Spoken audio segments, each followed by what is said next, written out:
ద్వారపూడి అంటే ఒక బ్రాండ్ ప్రజలకు ఎన్నో సేవా కార్యక్రమాలు చేసి తనకంటే ఒక ప్రత్యేకమైన స్థానం ఏర్పరచుకున్నారు మాజీ ఎమ్మెల్యే ద్వారపూడి చంద్రశేఖర్ రెడ్డి గారు. ప్రస్తుతం అంతా ఉన్నారు, వారి మాటల్లోనే తెలుసుకునే ప్రయత్నం చేద్దాం. నమస్తే సార్. ఏదైతే మా నాయకుడు జగన్మోహన్ రెడ్డి గారు 175 నియోజకవర్గాల్లోనే ఉద్యమం చేయాలి అని చెప్పడం జరిగింది.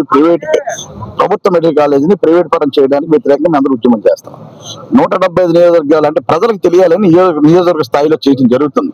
అదేవిధంగా కోటి సంతకాల కార్యక్రమం కూడా చేస్తున్నాం. అంటే ప్రజలకంటే రూట్ లెవెల్లో ప్రతి వాడికి దీని యొక్క విషయం తెలియాలని జగన్మోహన్ రెడ్డి గారు మంచి కార్యక్రమాలు మాకు పిలిపెట్టడం జరిగింది.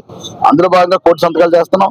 అందులో భాగంగానే ఉద్యమం కూడా ఈరోజు నియోజకవర్గ స్థాయిలో మా నియోజకవర్గంలో ప్రతి చిన్న పిల్లవాడిని దగ్గర నుంచి పెద్దవాళ్ళ వరకు ఏమి అలా అడిగితే చాలు ఇది చాలా దుర్మార్గం దౌర్భాగ్యం అని చెప్పే పరిస్థితికి జగన్మోహన్ రెడ్డి గారు పంపడం జరిగింది అందరినీ.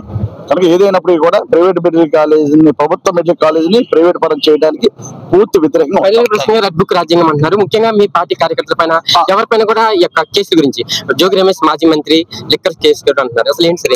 రెడ్ బుక్ రాజ్యాంగం ఉంది. Jaganmohan Reddy digital book start చేశారు. ఆ డిజిటల్ బుక్ లో ఇక్కడ ప్రతిదీ కూడా ఇంతకు పెద్ద ఉంటుంది. అందులో డౌట్ లేదు. Okay, thank you.